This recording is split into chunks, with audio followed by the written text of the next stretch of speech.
പിതാവിന്റെയും പുത്രന്റെയും പരിശുദ്ധാത്മാവിന്റെയും നാമത്തിൽ ആമേൻ. ഈശോ മിശിഹായിക്ക് സ്തുതിയായിരിക്കട്ടെ. നാം ഈ കഴിഞ്ഞ മാസം മലയാളം ക്ലാസ്സിനകത്ത് വിശുദ്ധ കുർബാനയെ പറ്റി പഠിക്കുകയായിരുന്നു.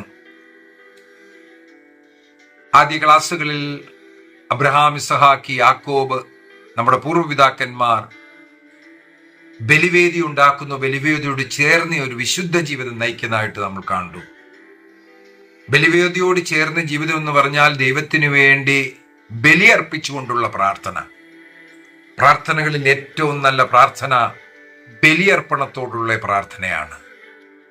നമ്മൾ കാണുന്നുണ്ട്, ഉൽപ്പത്തി പുസ്തകം 4-ാമത്തെ അധ്യായം മുതൽ ദൈവത്തിനു വേണ്ടി കാഴ്ചകൾ അർപ്പിക്കുന്ന കായിനെയും ഹാബിലിനെയും, പിന്നീട് 6-ാം അധ്യായത്തിൽ ദൈവത്തിനു വേണ്ടി ബലിപീഠം പണിത് ദൈവത്തിന് നന്ദി സൂചകമായിട്ട് ബലിയർപ്പിക്കുന്ന നോഹയെയും, പിന്നീട് 12-ാം അധ്യായം മുതൽ അബ്രഹാം, ഇസഹാക്ക്, യാക്കോബ്, പിന്നെ പൂർവ്വപിതാക്കന്മാർ എല്ലാവരും ബലിപീഠം പണിത് ബലിപീഠത്തിൽ ബലിയർപ്പിച്ച് ദൈവത്തോടുകൂടെ ചേർന്ന് ജീവിക്കുന്ന മനുഷ്യരെ.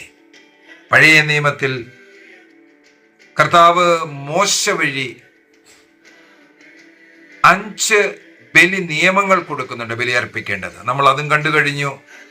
ആ പഴയ നിയമ ബലികളെല്ലാം ക്രിസ്തുവിന്റെ കാൽവരി ബലിയിലേക്ക് ചൂണ്ടിക്കാണിക്കുകയായിരുന്നു. ആ 5 ബലികളെയും കുറിച്ച് നമ്മൾ ഗഹനമായിട്ട് പഠിച്ചു വന്നു. ഓരോ ബലിയിലും നമ്മൾ കണ്ടു കാൽവരി ബലിയാണ് അവിടെ പൂർത്തിയാകുന്നത്.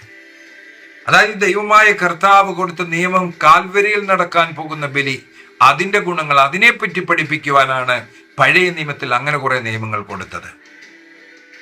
പുതിയ നിയമത്തിലേക്ക് വന്നു കഴിയുമ്പോൾ നമ്മൾ കഴിഞ്ഞ 2 ക്ലാസ്സുകളിൽ നമ്മൾ പഠിച്ചു, കർത്താവ് തൻ്റെ കാൽവരി യാഗത്തിനു വേണ്ടിയുള്ള ഒരു യാത്ര ചെയ്യുന്നതായിട്ട്. യെരൂശലേമിലേക്കുള്ള ആ യാത്രയിൽ മത്തായിയുടെ സുവിശേഷം, മർക്കോസിന്റെ സുവിശേഷം, ലൂക്കോസിന്റെ സുവിശേഷം നമ്മൾ അതിനെ ഉദാഹരണമായിട്ട് എടുത്തുകൊണ്ട് മത്തായിയുടെ സുവിശേഷത്തിൽ എഴുതിയിരിക്കുന്ന ആ രീതി ഞാൻ പഠിപ്പിച്ചു തന്നു. ആ രീതിയിൽ നമ്മൾ കാണുന്നു, ആദ്യം കർത്താവ് ഒരു യഹൂദ സഭ സ്ഥാപിക്കുന്നു, അതിനുശേഷം ഒരു വിജാതീയ സഭ സ്ഥാപിക്കുന്നു, ശിഷ്യന്മാരെ തിരഞ്ഞെടുക്കുന്നു, 12 സ്ലീഹന്മാരെ അതിൽ നിന്നും നിയുക്തരാക്കുന്നു. അതിനുശേഷം നാം കാണുകയാണ് മത്തായിയുടെ സുവിശേഷം 16-ാമത്തെ അധ്യായത്തിൽ പത്രോസിനോട് പറയുകയാണ്, നീ പാറയാകുന്നു, ഈ പാറമേൽ ഞാൻ എൻ്റെ സഭ പണിയും. ഈ യഹൂദ സഭയെയും ഈ വിജാതീയ സഭയെയും പത്രോസാകുന്ന പാറമേൽ പണിത ആ സഭയ്ക്ക് ഉള്ളിലാക്കുന്നതായിട്ട്. അവിടെ തന്നെ നമ്മൾ കാണുകയാണ്, പത്രോസിൽ സ്ഥാപിച്ച ക്രിസ്തുവിന്റെ ആ സഭ എങ്ങനെയുള്ള സഭയായിരിക്കണം. യേശു ക്രിസ്തു അന്നേരം തൊട്ട് തൻ്റെ പീഡാസഹന മരണത്തെക്കുറിച്ചാണ് പറയാൻ തുടങ്ങിയത്. അതായത് ക്രിസ്തുവിന്റെ സഭ സഹിക്കുന്ന സഭയാണ്, പീഡിത സഭയാണ്. 16-ാമത്തെ അധ്യായത്തിൽ തന്നെ തന്റെ പീഡാസഹനങ്ങളെ, മരണത്തെക്കുറിച്ചുള്ള 1-ാം പ്രവചനം കൊടുത്തു. ബൈബിളിനകത്ത് തന്നെ 3 പ്രാവശ്യം ഇങ്ങനെ പ്രവചിച്ചതായിട്ട് തന്റെ മരണത്തെക്കുറിച്ച്, പീഡകളെക്കുറിച്ച്. അതായത് ക്രിസ്തുവിന്റെ സഭ പീഡിത സഭയായിരിക്കും. ഇന്ന് വന്ന് നമുക്ക് അറിയാൻ സാധിക്കും. ആ പീഡിത സഭയാണ് ക്രിസ്തു നേരെ യെരൂശലേമിലേക്ക് കൊണ്ടുപോകുന്നതും. തന്റെ മരണത്തിന് മുമ്പായിട്ട് ക്രിസ്തു അന്ത്യത്താഴം ഒരുക്കി, ആ അന്ത്യത്താഴത്തിൽ വെച്ച് അപ്പമെടുത്ത് അരുളി ചെയ്യേണ്ടത് എന്റെ ശരീരമാകുന്നു, പാനപാത്രം ചെല്ലുകയാണ്, ഇത് പുതിയ നിയമത്തിലെ എന്റെ രക്തമാകുന്നു. അടുത്ത ദിവസം കാൽവരിയിൽ രക്തം വാർന്ന് തന്റെ ശരീരം അർപ്പിച്ച്, തന്റെ ശരീരത്തിൽ പീഡകൾ സഹിച്ച് ക്രിസ്തുവിന്റെ ആ സഭയെ വീണ്ടെടുക്കുകയാണ്. കർത്താവ് ഒരു നിയമം കൂടെ അവിടെ കൊടുത്തു, നിങ്ങളിതെന്റെ ഓർമ്മയ്ക്കായിട്ട് അനുഷ്ഠിക്കണം. ഇന്നത്തെ ക്ലാസ്സിൽ പലരുടെയും മനസ്സിൽ പൊന്തി വരുന്ന ഒരു ചോദ്യത്തിന് ഉത്തരം ഞാൻ തരുവാൻ ആഗ്രഹിക്കുകയാണ്. കർത്താവ് അന്ത്യത്താഴ ആ സമയത്ത് അപ്പമെടുത്ത് ആശീർവദിച്ചു കൊടുക്കുന്ന ആ കാര്യങ്ങളും യേശുവിന്റെ ക്രൂശ് ബലിയും തമ്മിൽ എന്താണ് ബന്ധം? യേശുവിന്റെ ക്രൂശ് ബലിയിൽ താൻ തന്റെ ശരീരത്തെ അർപ്പിക്കുന്നു, തന്റെ ജീവൻ അർപ്പിക്കുന്നു. അതിനു മുമ്പായിട്ട് ഈ അപ്പത്തിന്റെയും വീഞ്ഞിന്റെയും ഈ വിശുദ്ധ കുർബാന സ്ഥാപനത്തിന്റെ എന്താണ് ആവശ്യം? നമ്മൾ ഇതുകൂടി മനസ്സിലാക്കണം. ഇതാണ് ഏറ്റവും വലിയ മർമ്മമായിട്ടുള്ള കാര്യം.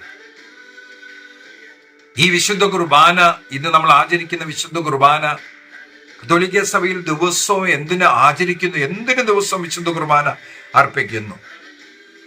പലരും ഇതിനെതിരായിട്ട് പറയാറുണ്ട്. ക്രിസ്തു ഒരിക്കൽ മരിച്ചു, വീണ്ടും വീണ്ടും കൊല്ലേണ്ടതിന്റെ ആവശ്യമില്ല, വീണ്ടും വീണ്ടും ബലി അർപ്പിക്കേണ്ടതിന്റെ ആവശ്യമില്ല. നിങ്ങളിതെന്റെ ഓർമ്മയ്ക്കായിട്ട് ചെയ്യുവീൻ എന്ന് പറഞ്ഞുകൊണ്ട് ആ അപ്പവും ആ വീഞ്ഞും എടുത്തങ്ങ് കുടിച്ചേച്ചാൽ മതി. കർത്താവ് പറഞ്ഞതിന്റെ അർത്ഥം ഇതായിരുന്നു. വിശുദ്ധ കുർബാന സ്ഥാപനത്തെക്കുറിച്ച് നമ്മൾ ഇതിനു മുമ്പുള്ള ക്ലാസ്സുകളിൽ പഠിച്ചു കഴിഞ്ഞു.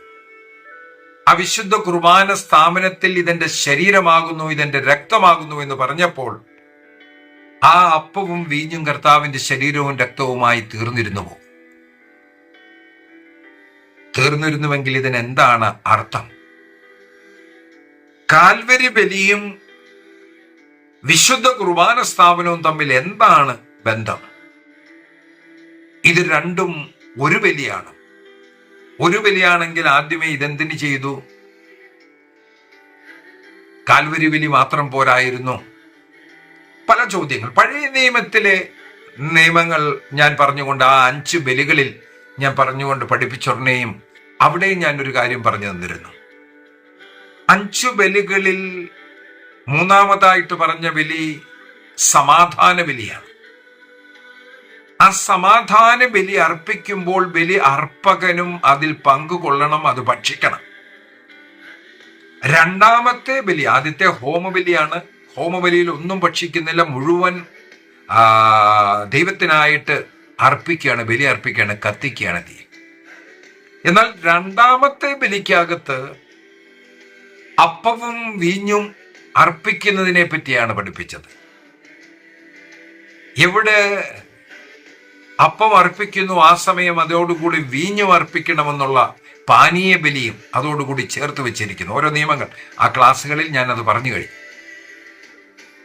അപ്പോൾ ഞാൻ പറഞ്ഞായിരുന്നു, ഇതൊക്കെല്ലാം മൂന്നാമത്തെ സമാധാന ബലി, ആദ്യത്തെ ഹോമബലി, രണ്ടാമത്തെ അപ്പവും വീഞ്ഞും കൊണ്ട് സമർപ്പിച്ചുകൊണ്ടുള്ള ബലി, പിന്നെ 4ഉം 5ഉം വന്നിട്ട് പാപത്തെ ചേർത്തുള്ള പശ്ചാത്താപത്തിനും പ്രായശ്ചിത്തം ചെയ്യുവാനുള്ള ബലികളായിട്ട് ഈ 5 ബലികളും കൂടി ചേർന്നുകൊണ്ട് കർത്താവിന്റെ പെസഹ ആചരണം, അപ്പവും വീഞ്ഞിന്റെയും വിശുദ്ധ കുർബാന സ്ഥാപനം, അതുപോലെ അടുത്ത ദിവസത്തെ കർത്താവിന്റെ ക്രൂശിലെ മരണം, ഇത് ഈ 5 ബലികളും കൂടെ ചേർന്നതാണ്. അതായത് ഇന്ന് നാം ഓരോ ദിവസവും അർപ്പിക്കുന്ന വിശുദ്ധ കുർബാന കർത്താവിന്റെ കാൽവരി ബലി തന്നെ എന്നാണ് നമ്മൾ പഠിക്കുന്നത്. കത്തോലിക്ക സഭയുടെ മതബോധന ഗ്രന്ഥം 1367 ഖണ്ഡികയിൽ 1367 ആ ഖണ്ഡികയിൽ പറയുകയാണ്, കുരിശിലെ ബലിയും കുർബാനയിലെ ബലിയും ഒരേ ഒരു ബലി തന്നെ. കത്തോലിക്ക സഭയുടെ മതബോധന ഗ്രന്ഥം 1367 നമ്മളെ പഠിപ്പിച്ചു തരികയാണ്, ഈ 2 ബലിയും ഒരു ബലിയാണ്. ഇതെങ്ങനാണ് ഒരു ബലിയാകുന്നത്? ഈ 2 ബലികളിലുമുള്ള വ്യത്യാസങ്ങൾ എന്തുകൊണ്ടാണ്? എന്താണ് ആ വ്യത്യാസം? കാൽവരിയിൽ നാം കാണുന്ന ബലി ക്രിസ്തു തന്റെ ശരീരം മുഴുവൻ അർപ്പിച്ചുകൊണ്ട് രക്തം ചിന്തിയുള്ള ഒരു ബലിയാണ്, ജീവൻ അർപ്പിച്ചുകൊണ്ടുള്ള ഒരു ബലിയാണ്. എന്നാൽ അതിന് മുമ്പായിട്ട് പെസഹ പെരുന്നാൾ ആഘോഷിച്ചുകൊണ്ട് കർത്താവ് അപ്പവും വീഞ്ഞും എടുത്തുകൊണ്ട് വിശുദ്ധ കുർബാനയുടെ സ്ഥാപനത്തിൽ നടത്തിയതായ കാര്യം, അത് രക്തരഹിതമായ ഒരു ബലിയായിരുന്നു. 1743 ട്രെൻഡ് സുനഗദോസിൽ ട്രെൻഡ് സുനഹദോസിന്റെ ഡോക്യുമെന്റിൽ പറയുകയാണ് 1743 ഖണ്ഡികയിൽ, ട്രെൻഡ് സുനഹദോസിന്റെ 1743 ഖണ്ഡികയിൽ പറയുകയാണ്, ഇത് രണ്ടും ഒരു ബലിയാണ്. അതായത് രക്തരഹിതമായിട്ട് തലേ ദിവസം സന്ധ്യയ്ക്ക് ക്രിസ്തു അപ്പവും വീഞ്ഞും എടുത്ത് ആശീർവദിച്ച് മുറിച്ച് ശിഷ്യർക്ക് കൊടുത്തുകൊണ്ട് ഇതെന്റെ ശരീരമാണ്, ഇതെന്റെ രക്തമാണെന്ന് പറഞ്ഞുകൊണ്ട് കൊടുത്ത ആ ബലി, അതൊരു ബലിയാണ്. ആ ബലിയും അടുത്ത ദിവസം കാൽവരിയിൽ രക്തം ചിന്തി മരിച്ചതായ ആ ബലിയും ഒരേ ബലിയാണ്. ഒരേ വ്യക്തിയാണ് അർപ്പിച്ചത്, ഒരേ വസ്തു തന്നെയാണ് അർപ്പിച്ചത്. തന്റെ ശരീരമാകുന്ന അപ്പത്തിന്റെ രൂപത്തിലാണ് അത് എടുത്തു കൊടുത്തുകൊണ്ട് ക്രിസ്തു പറയുകയാണ്, ഇതെന്റെ ശരീരമാണ്, ഇതെന്റെ രക്തമാണ്. അർപ്പകൻ സെയിം ഒരേ ബലി അർപ്പിച്ചു എന്ന് ട്രെൻഡ് സുനഹദോസ് നമ്മളെ പഠിപ്പിക്കുന്നു. ഇനിയും ഇതിലെ 3 ഘട്ടങ്ങളെ കുറിച്ച് നമുക്കൊന്ന് പഠിച്ചു നോക്കാം. ഇതൊരേ ബലിയാകുന്നത്. 1, കാൽവരിയിൽ പീഡകൾ സഹിച്ച് പാപത്തിന് പ്രായശ്ചിത്തം ചെയ്ത് തന്റെ രക്തത്തിന്റെ വിലയാല് ലോകത്തെ മുഴുവനെയും പാപത്തിൽ നിന്നും രക്ഷിക്കുവാനായിട്ട് അതിന്റെ പ്രായശ്ചിത്തം ചെയ്ത് അതിന്റെ പ്രായശ്ചിത്ത വില കൊടുത്ത് മരിച്ച് അർപ്പിച്ചതായ ബലി, അത് നമുക്കറിയാം. കാൽവരിയിൽ അർപ്പിക്കപ്പെട്ട ആ ബലി നമുക്ക് പറഞ്ഞാല് വിശുദ്ധ ബൈബിളിൽ നമുക്ക് വായിക്കാൻ കിട്ടും. ചരിത്രപരമായി നോക്കിയാൽ അത് കിട്ടും. അത് ഒരിക്കൽ മാത്രം അർപ്പിച്ച് ലോകത്തെ രക്ഷിച്ച ഒരു ബലിയാണ്. എബ്രായരുടെ പുസ്തകം 9-ാമത്തെ അധ്യായം 26 മുതലുള്ള വാക്യങ്ങൾ വായിച്ചാൽ, ഹീബ്രൂസ് ചാപ്റ്റർ 9:26 ഓൺവേഴ്സ്, അവിടെ നമുക്ക് ഇതേപ്പറ്റി കാണുവാൻ സാധിക്കും. ഇനി അടുത്തത്, 2-ാമത്തത്, അന്ത്യത്താഴം എങ്ങനെയാണ് ബലിയാകുന്നത്. അവിടെ നമ്മൾ കാണുകയാണ് അതൊരു കൂദാശയായിട്ടാണ്. കൂദാശയിലൂടെ ഉള്ള ഒരു ബലി. ആ ബലി കൂദാശയായിട്ട് അത് സ്ഥാപിക്കുകയായിരുന്നു. അതായത് ലൂക്കോസിന്റെ സുവിശേഷം 22-ാമത്തെ അധ്യായം 19-ാമത്തെ വാക്യത്തിൽ നമുക്ക് അത് കാണുവാൻ സാധിക്കും. അന്ത്യത്താഴം കൂദാശ അർപ്പണത്തിന്റെ കൂദാശ രൂപത്തിലുള്ള ഒരു ബലിയർപ്പണമായിട്ട്, അതായത് ഓരോ വിശുദ്ധ കുർബാനയിലും ആ യേശുവിന്റെ കാൽവരി ക്രൂശിൽ നടന്ന ആ ബലിയെ അവതരിപ്പിക്കുകയാണ്, സന്നിഹിതമാക്കപ്പെടുകയാണ്. ഇംഗ്ലീഷിൽ അതിന് നല്ലൊരു വേർഡാണ് റീപ്രസന്റ് ചെയ്യുക. കാൽവരിയിൽ നടന്ന അതേ ബലി ഓരോ വിശുദ്ധ ബലിയിലും റീപ്രസന്റ് ചെയ്യുകയാണ്. രണ്ടാമതൊരു ബലിയല്ല, ആവർത്തിക്കുകയല്ല ബലി. 2000 വർഷം മുമ്പ് കാൽവരിയിൽ നടന്ന അതേ ബലിയെ ഓരോ ബലിവേദിയിലും റീപ്രസന്റ് ചെയ്യുകയാണ്. ഇനി ആ ബലി അർപ്പിക്കുന്ന അർപ്പകൻ ക്രിസ്തു തന്നെയാണ്. അവന്റെ സ്ഥാനത്ത് ഇൻ പേഴ്സണ ക്രിസ്തി നമ്മൾ ഒരു പുരോഹിതനെ മാത്രം കാണുകയാണ്.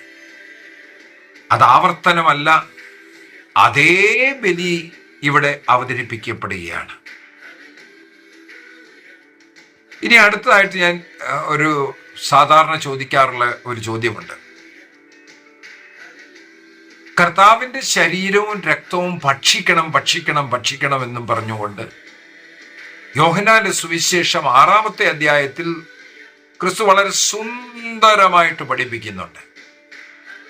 ക്രിസ്തുവിനോടുകൂടെ 3 വർഷം നടന്ന, ക്രിസ്തുവിൽ നിന്നും കേൾക്കുകയും കാണുകയും എല്ലാം ചെയ്ത കുറെ ശിഷ്യന്മാർ കർത്താവിന്റെ ശരീരം ഭക്ഷിക്കണം, രക്തം പാനം ചെയ്യണമെന്ന് പറഞ്ഞ് പഠിപ്പിച്ചപ്പോൾ കർത്താവിനെ വിട്ടു പോകുന്നതായിട്ട് നമുക്ക് കാണുവാൻ സാധിക്കും.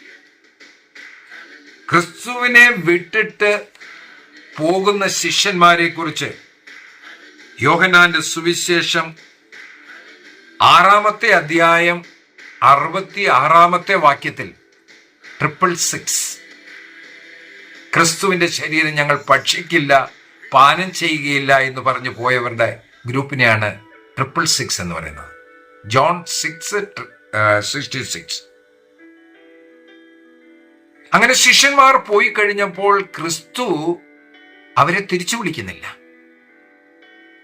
അതായത് ക്രിസ്തു അതുവരെ പഠിപ്പിച്ചതായ കാര്യങ്ങൾ 34 വാക്യം മുതൽ യേശു ക്രിസ്തു വീണ്ടും വീണ്ടും പറഞ്ഞ് പഠിപ്പിച്ചുകൊണ്ട് വരികയായിരുന്നു.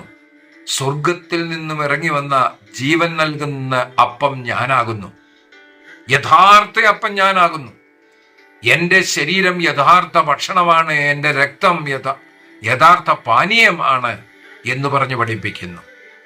ആരെല്ലാം എന്നെ ഭക്ഷിക്കുന്നുണ്ടോ ഞാൻ അവനിൽ വസിക്കും. ഞാൻ മാത്രമല്ല, ഞങ്ങൾ, പിതാവ്, പുത്രൻ, പരിശുദ്ധാത്മാവ്.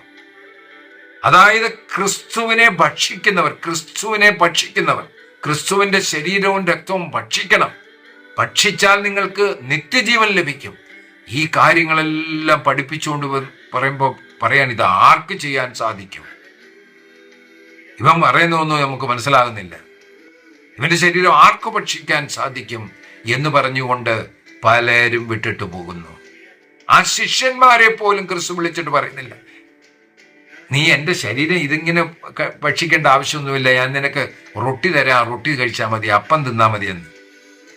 കാരണം എന്താണ്? ക്രിസ്തു അന്ത്യത്താഴ് സമയത്ത് അപ്പമെടുത്ത് ആശീർവദിച്ച് മുറിച്ച് ശിഷ്യർക്ക് കൊടുത്തുകൊണ്ട് പറഞ്ഞത്, ഇത് എൻ്റെ ശരീരമാകുന്നു.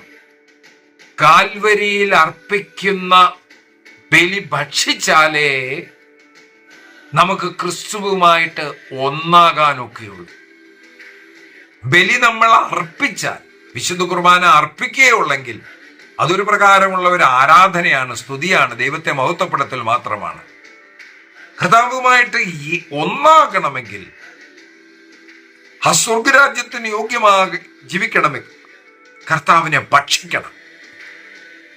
അതുകൊണ്ടാണ് ആ അപ്പം എടുത്തിട്ട് പറയുന്നത്, ഇതെന്റെ ശരീരമാകുന്നു. യോഹന്നാന്റെ സുവിശേഷം 6-ാം അധ്യായത്തിൽ ഇതുകൊണ്ടാണ് കൂടെ പറഞ്ഞു തരുന്നത്. അതുകൊണ്ടാണ് ഞാൻ പഴയ നിയമത്തിൽ നിന്നും തുടങ്ങിയത്.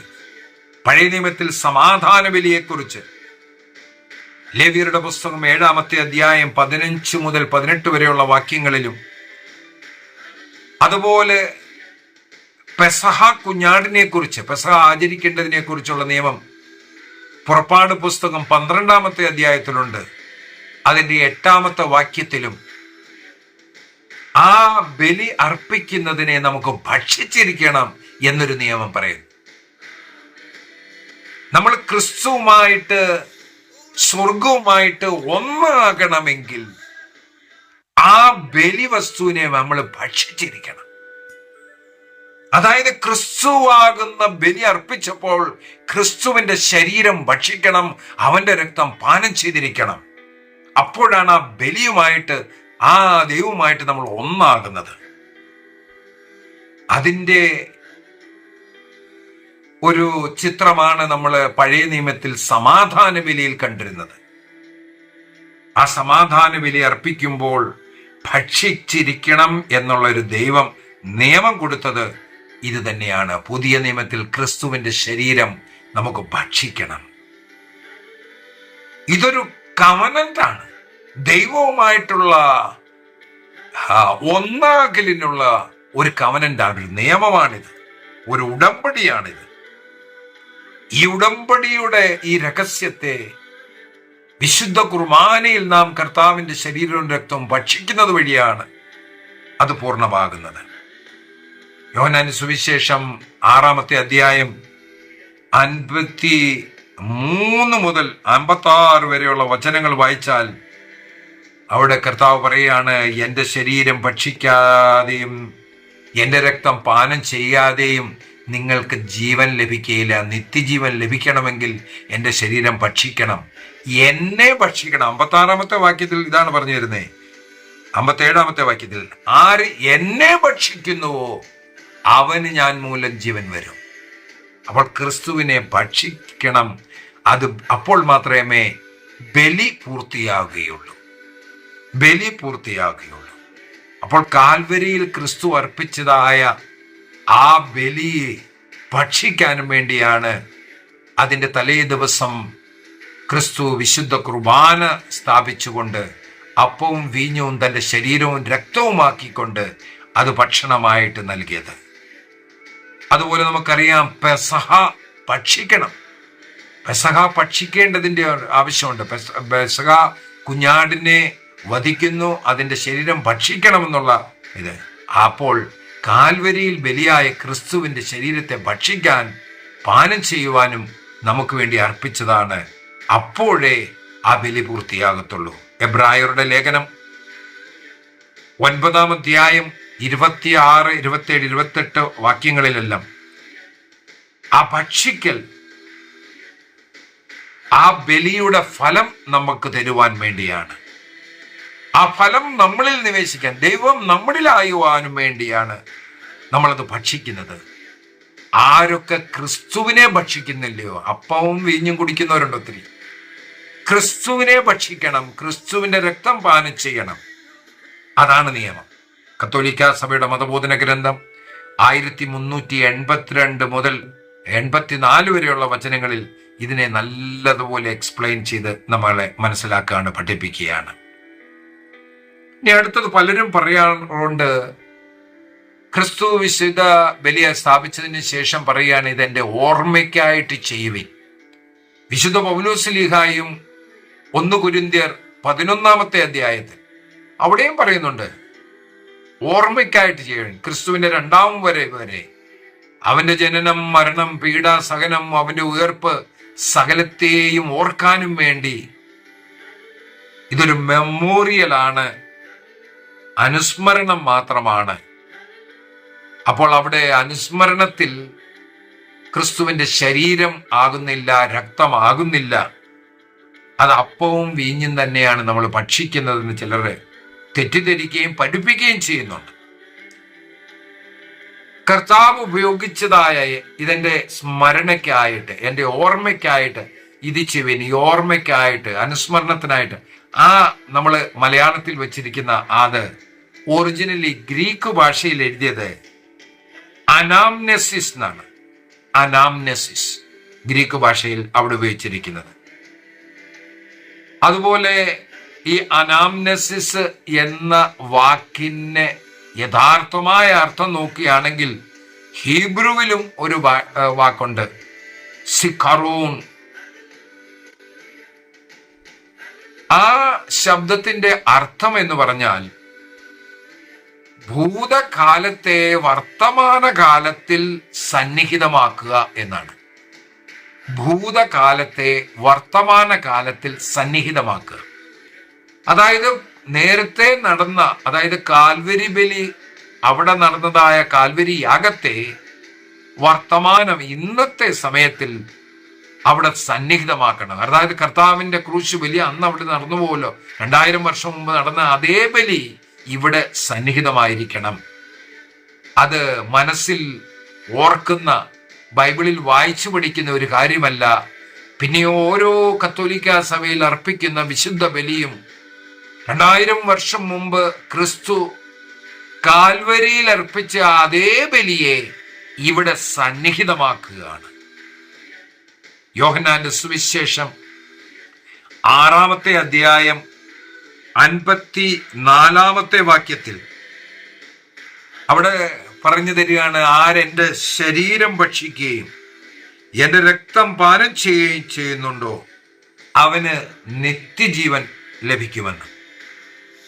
അവിടെ കൊടുത്തിരിക്കുന്ന ഈ ഭക്ഷിക്കുക എന്നുള്ള ആ വാക്ക് ട്രോഗോ എന്ന ഒരു ശബ്ദമാണ്. ട്രോഗോ അതായത് ചവച്ച് തിന്നുക. അപ്പോൾ ഇത് പ്രതീകാത്മകമായിട്ട് പറഞ്ഞ കാര്യമല്ല, ഇതൊരു കഥയായിട്ട് പറഞ്ഞ കാര്യമല്ല, ഇത് നമ്മുടെ മനസ്സിൽ കൊണ്ടുവരേണ്ടതായിട്ടുള്ള ഒരു കാര്യമല്ല. പിന്നെയോ ഇത് യഥാർത്ഥമായി അവിടെ കൊണ്ടുവരുന്ന, സംഭവിക്കുന്ന, അക്ഷരാർത്ഥത്തിൽ അത് ഭക്ഷിച്ചിരിക്കണം. അതുകൊണ്ടാണല്ലോ ശിഷ്യന്മാർ വിട്ടുപോയത്. ഈ വാക്ക് ഉപയോഗിച്ചുകൊണ്ടാണ് നിങ്ങൾക്കത് ഭക്ഷിക്കണം, ചവച്ച് തിന്നണം എന്ന് പറഞ്ഞപ്പോഴാണല്ലോ ശിഷ്യന്മാർ വിട്ടുപോയത്. യോഹന്നാന്റെ സുവിശേഷം 6:66 ഞാൻ പറഞ്ഞു തന്നു. അതിന് കാരണം തന്നെ ഇതാണ്. അർത്ഥത്തിൽ, യഥാർത്ഥത്തിൽ അത് ഭക്ഷിക്കാൻ പറഞ്ഞിരിക്കുകയാണ്. ശരീരം തന്നെ ഭക്ഷിക്കണം. 1 കൊരിന്ത്യർ 11:27-29 വിശുദ്ധ പൗലോസ്ലീഹ എഴുതിയിരിക്കുകയാണ്, ആരെങ്കിലും അയോഗ്യതയോടുകൂടെ ഇത് ഭക്ഷിക്കുകയും പാനം ചെയ്യുകയാണെങ്കിൽ കർത്താവിന്റെ ശരീരത്തിനും രക്തത്തിനും എതിരായിട്ട് അപരാധം ചെയ്യുന്നു. ഹലോ, ഒന്നുകൂടി ഞാൻ പറയാം. വിശുദ്ധ പൗലോസ്ലീഹ എത്രയോ വർഷങ്ങൾക്ക് ശേഷം എഴുതി വെച്ചതാണത്. ക്രിസ്തുവിൽ നിന്നും കേട്ടതായ കാര്യങ്ങൾ എഴുതി വെച്ചതാണ്. ആരെങ്കിലും ഈ അപ്പവും വീഞ്ഞും അയോഗ്യതയോടെ ഭക്ഷിച്ചാൽ അവൻ കർത്താവിന്റെ ശരീരത്തിനും രക്തത്തിനും എതിരായിട്ട് അപരാധം ചെയ്യുന്നു, പാപം ചെയ്യുന്നു. അതായത് നീ ഭക്ഷിക്കുന്ന ആ അപ്പവും ആ വീഞ്ഞും അപ്പമല്ല, വീഞ്ഞല്ല, കർത്താവിന്റെ ശരീരമാണ്, രക്തമാണെന്ന് വിശുദ്ധ പൗലോസ്ലീഹായും പറഞ്ഞു തരികയാണ്. സഭാപിതാക്കന്മാരുടെ കുറെ കാര്യങ്ങൾ ഞാൻ വായിച്ചു. AD 107 ആദ്യമ നൂറ്റാണ്ടിലുള്ള ഒരു സഭാപിതാവ്, അന്ത്യോക്യയിലെ വിശുദ്ധ ഇഗ്നേഷ്യസ്. അന്ത്യോക്യയിലെ വിശുദ്ധ ഇഗ്നേഷ്യസ് അന്നത്തെ കാലത്ത് വിശുദ്ധ കുർബാന നിഷേധിക്കുന്നവരെ പാഷണ്ഡികൾ എന്നാണ് വിളിച്ചിരിക്കുന്നത്. AD 107 അതായത് ഇഗ്നേഷ്യസ്, അന്ത്യോക്യ സഭയുടെ പിതാവായ ഇഗ്നേഷ്യസ് പറയുകയാണ്, ഈ വിശുദ്ധ കുർബാനയിൽ വിശ്വസിക്കാതെയും ഈ വിശുദ്ധ കുർബാനയിൽ സംബന്ധിക്കാൻ ക്രിസ്തുവിന്റെ ശരീരം രക്തമല്ല എന്ന് പറയുകയും ചെയ്യുന്നവർ പാഷണ്ഡത പറയുന്നു. ഇത് പിന്നീട് കത്തോലിക്ക സഭ എഴുതി ചേർത്ത കാര്യങ്ങളൊന്നുമല്ല. ആദിമ സഭയിൽ ഇത് വിശ്വാസം ഉണ്ടായിരുന്നു. അതായത് സാധാരണ അപ്പമല്ല എന്നതാണ് പറയുന്നത്. ഇനിയും വിശുദ്ധ യുസ്തിനോസ്